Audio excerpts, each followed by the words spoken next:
Hello friends, आज हम करेंगे जीके के महत्वपूर्ण प्रश्नों को हल। क्वेश्चन नंबर 1 है, चौथी पंचवर्षीय योजना कौन से वर्ष में शुरू हुई थी? चौथी पंचवर्षीय योजना कौन से वर्ष में शुरू हुई थी? ऑप्शन 1 सन 1969, ऑप्शन 2 सन 1973, ऑप्शन 3 सन 1962, ऑप्शन 4 सन 1966। तो इसका सही आंसर है ऑप्शन 1 सन 1969। और आपको पता होना चाहिए कि पहली पंचवर्षीय योजना कब शुरू की गई थी? सन 1951 में। पंचवर्षीय योजना है तो 5 वर्ष की योजना है ये। तो पहली पंचवर्षीय योजना का जो समय काल था वो 1951 से 1956 तक था। फिर दूसरी पंचवर्षीय योजना की शुरुआत की गई थी 1956, और ये कब समाप्त हुई थी? 1956 से ये 1961 तक थी। फिर तीसरी पंचवर्षीय योजना 1961 में शुरू हुई और 1961 से 1966 तक थी। लेकिन 1966 के बाद 1967, 1968 में कोई पंचवर्षीय योजना नहीं थी। चौथी पंचवर्षीय योजना की जो शुरुआत की गई वो 1969 में की गई। तो इसका सही आंसर है सन 1969। अब हम बढ़ते हैं अगले प्रश्न की ओर। अगला प्रश्न है क्वेश्चन नंबर 2। प्रश्न में पूछा गया है कि नवंबर 2022 तक की स्थिति के अनुसार भारत में केंद्रीय कानून मंत्री कौन है?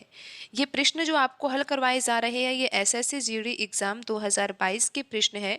और अगर यहाँ पर आप करंट अफेयर का प्रश्न देखोगे तो वो 2022 का ही प्रश्न है। तो यहाँ पर आप देख सकते हो कि प्रश्न किस तरीके से पूछा जा रहा है परीक्षा में। परीक्षा में पूछा गया प्रश्न ये है कि भारत में केंद्रीय कानून मंत्री कौन है नवंबर 2022 तक की स्थिति के अनुसार? तो इसका सही आंसर है ऑप्शन 3। लेकिन वर्तमान में कानून मंत्री कौन है ये आपको पता होना चाहिए। अर्जुन राम मेघवाल। अर्जुन राम मेघवाल वर्तमान में केंद्रीय कानून मंत्री है।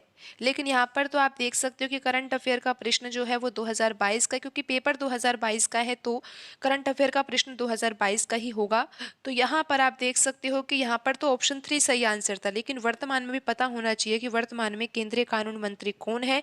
अर्जुन राम मेघवाल जी वर्तमान में केंद्रीय कानून मंत्री है। अब हम बढ़ते हैं अगले प्रश्न की ओर। अगला प्रश्न है यहाँ पर क्वेश्चन नंबर 3। क्वेश्चन नंबर 3 में पूछा गया है कि 5 दिवसीय गंगा महोत्सव उत्तर प्रदेश के किस शहर में मनाया जाता है? 5 दिवसीय गंगा महोत्सव उत्तर प्रदेश के किस शहर में मनाया जाता है? Option 1 Noida, option 2 Lucknow, option 3 Varanasi, option 4 Kanpur. तो इसका सही आंसर है ऑप्शन 3 वाराणसी। 5 दिवसीय गंगा महोत्सव उत्तर प्रदेश के वाराणसी शहर में मनाया जाता है। अब हम बढ़ते हैं अगले प्रश्न की ओर।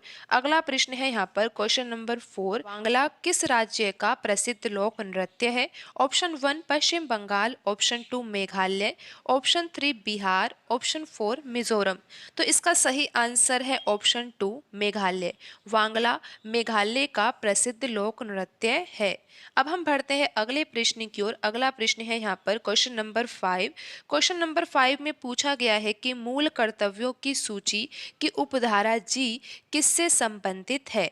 मूल कर्तव्यों की सूची उपधारा जी किससे संबंधित है? तो इसका सही आंसर है ऑप्शन 1 प्राकृतिक पर्यावरण की रक्षा और उसका संवर्धन करना।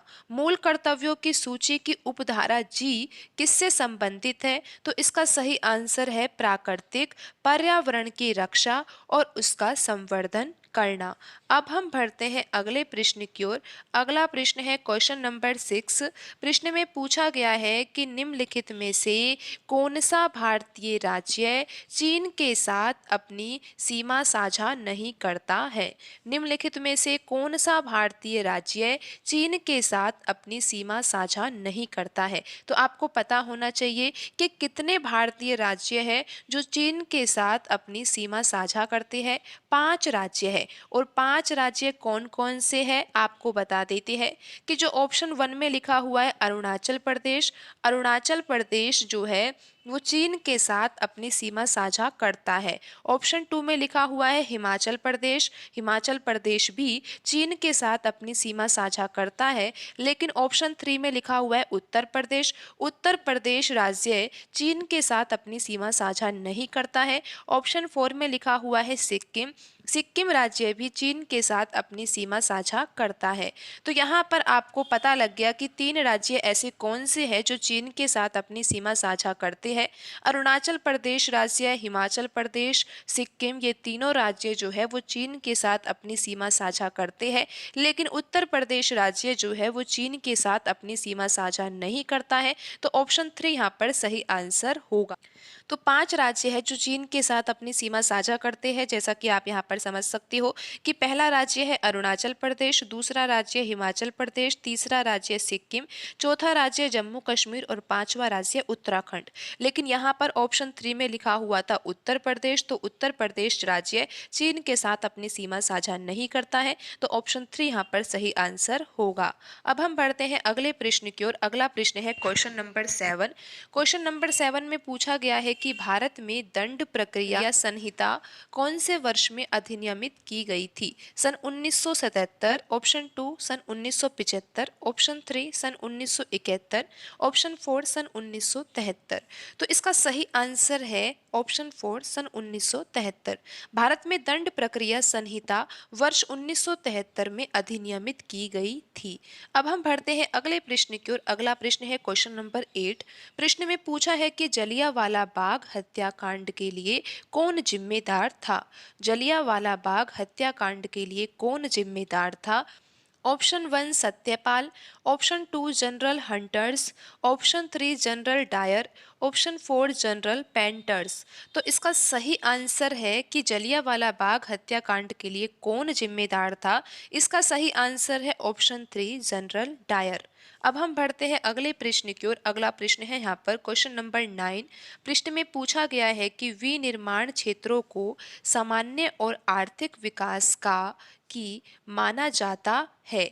विनिर्माण क्षेत्रों को सामान्य और आर्थिक विकास का क्या माना जाता है? विनिर्माण क्षेत्रों को सामान्य और आर्थिक विकास का क्या माना जाता है या मानी जाती है? तो इसका सही आंसर है ऑप्शन 1 रीढ़ की हड्डी। तो अब हम बढ़ते हैं अगले प्रश्न की ओर। अगला प्रश्न है क्वेश्चन नंबर 10। प्रश्न में पूछा है कि भारत में हरित क्रांति का उद्देश्य क्या था? भारत में हरित क्रांति का उद्देश्य क्या था? तो इसका सही आंसर है ऑप्शन 3 राष्ट्रीय खाद्य सुरक्षा। भारत में हरित क्रांति का उद्देश्य था राष्ट्रीय खाद्य सुरक्षा। तो आज आपको यहाँ पर हमने 10 क्वेश्चन जीके के हल करवाए हैं और एक प्रश्न आपको हल करने के लिए दिया जा रहा है। और ये जो प्रश्न आपको हल करने के लिए दिया जा रहा है ये इन्हीं 10 प्रश्नों में से है। तो आपको इस प्रश्न का आंसर कमेंट बॉक्स में लिखना है। आज की वीडियो में इतना ही। मिलते हैं अगली वीडियो में। धन्यवाद।